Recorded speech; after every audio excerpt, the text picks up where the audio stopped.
Hello. I know it has been some time. A lot of time, actually, probably 6 months or more. There's reasons for that. I decided to experience a new career track while still maintaining the current career track that I have been doing for the last 15 years. I decided to try out being a 911 dispatcher. And out of all the jobs that I've ever had, or any career I've ever tackled, any hobby I ever pursued, this one was by far the most challenging for me. I'm going to tell you why. So my first day of training, which it was supposed to be a 3-month training, 4 days a week, 4 hours, Monday through Thursday, so 16 hours a week total, right? For 3 months. I was told day one, the first class, that most people, actually 75% of people who start this training fail out of it. Then to add on top of that, the ones that usually fail out of it are older in age. I'm no spring chicken, although I lie about my age. I'm still what somebody would consider older compared to most of the people that go into this training. So there were 3 people in this training: an 18-year-old, a 22-year-old, and then me. I'm 38 years old, okay?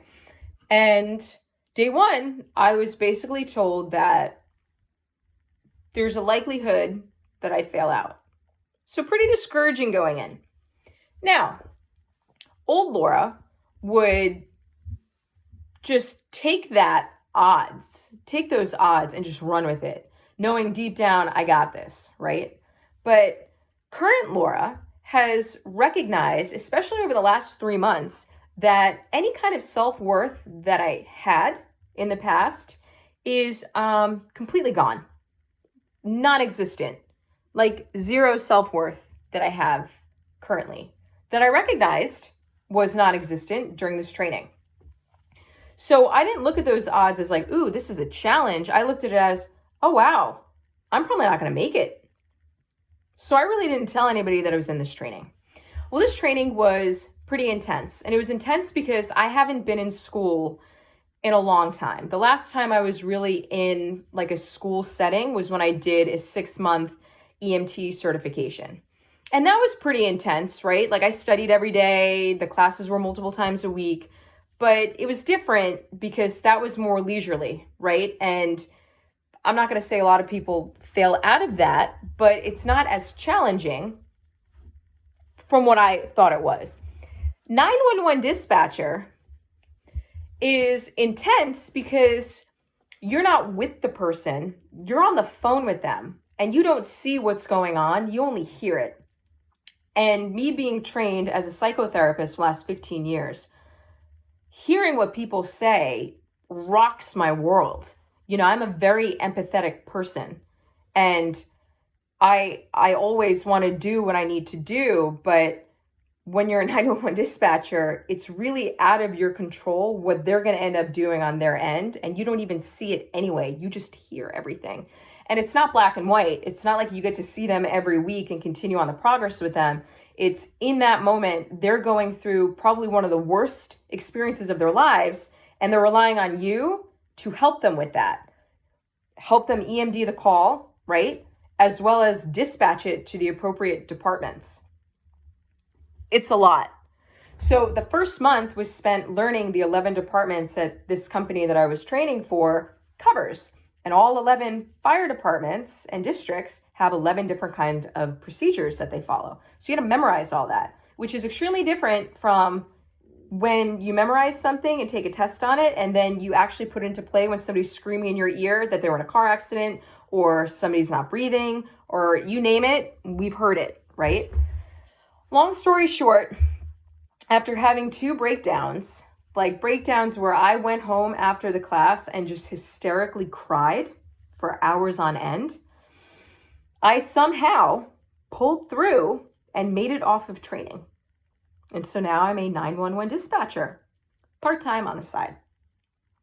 But through all of this, I came to find that I didn't believe in myself from day one, not even a little bit. And that's really sad. It was really eye-opening to me that I had zero faith in my abilities, in who I am and my capabilities. Whereas in my past, I never thought about myself like that.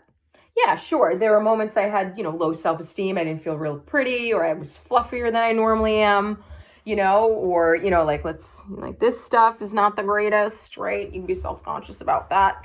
But I truly had zero faith in myself that I was going to pull through this. And it was my friends, the select few that I shared that I was going through this, that had zero doubt that I was going to go through this, that I'd have zero problem with it, that I was just going to breeze on by. And it's like, well, I think it's amazing that the people in my life that care about me have such a high regard for me and high standards for me, but that I don't have them for myself. So where did it go? Right? So now that I'm out of this training and I'm kind of sort of trying to get my life back to a normal, baseline standard, I started to reflect on that. Where does our self-worth go? How does it just disappear?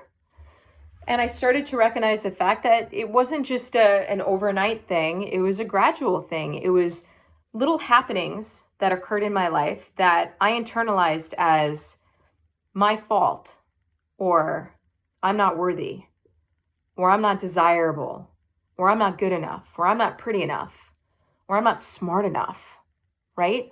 All these things, but at the end of the day, it's my voice telling me that, or other people's actions that I'm interpreting as a reflection of me, instead of maybe that person that you were dating does have feelings for you, but they're not capable of expressing them to you. That's not a you problem, that's a them problem, right? Or maybe you are desirable to some people, but the person you want to feel desired by isn't interested in that way, or they don't know how to show you that in the way that would validate how you feel about them or how you feel about yourself. So the biggest thing for me is to recognize that other people are on their own journeys. They're going through their own stuff. They come with their own baggage. And if they're not capable of communicating effectively with you or expressing themselves truthfully to you, that it doesn't mean something's wrong with you or that you did something to them, right? It's just that they're in a different stage than maybe you are. And they are who they are. And if that's who they're choosing to be at this time, that's a reflection of them, not you, and not to internalize it. So for the month of January, and probably for the rest of this year, I'm going to work on not assuming somebody's opinions of me or internalizing someone's actions as something that I did for them to act that way towards me, but starting to see myself as how I want to be seen by others. I want to be seen by others as a positive example in this world, somebody that is optimistic and enthusiastic and loves to help people and will do anything for the people that she cares about or for society, and dedicates her life to helping others and raising others to a higher level, right? And so I started to write down positive affirmations that I've been saying every morning when I wake up. And anytime I start to doubt myself, I'm going to reflect on that and ask myself, well, am I doubting myself with good reason? Or is it just, I'm not where I need to be yet? And what do I need to do to get myself there? How can I raise myself back up again? So I'm also going to start doing more self-care, which I am awful at. Like, I never do that. I'm not going to say I don't take care of myself, right? But I don't. All right, let me give you an example. So this past Christmas, 3 people that are in my life that care about me bought me massages and a spa day gift certificate. And that's not something I would ever buy for myself. So other people are trying to have me calm down and relax a little bit and take care of myself instead of me just making that a priority, right? Like it's always a priority for me to see clients whenever they reach out to me or to respond to them or all these things. But that's also on my New Year goal. I've also been participating in Dry January, which made me realize that if a society has been designating 1 month out of the year to be sober, do more people have a drinking problem than they are aware of? Right? But I did. I stopped drinking the wine, and I noticed the bags under my eyes started to disappear, except I found out that I'm a face sleeper. I've been smushing my face when I sleep, which also would make sense as to why I drool the way that I do, which I didn't think I drooled anymore. Somebody pointed that out to me that I do, which is crazy. But it's because I smush my face on the pillow with my mouth open, and then I wake up and I have all these lines that shouldn't be there. So I need to work on sleeping more on my back to avoid wrinkles. So yeah, that's where I'm at. I also re-enlisted in the firehouse as a firefighter, and that was approved, and I'll begin doing that in February. Yay. So I'm going to work on having more vlogs, work on being more in tune with you guys, sharing more about the experiences that go on in the office setting, as well as the dispatcher center and firehouse, 2-point HIPAA, don't worry, no names will be dropped.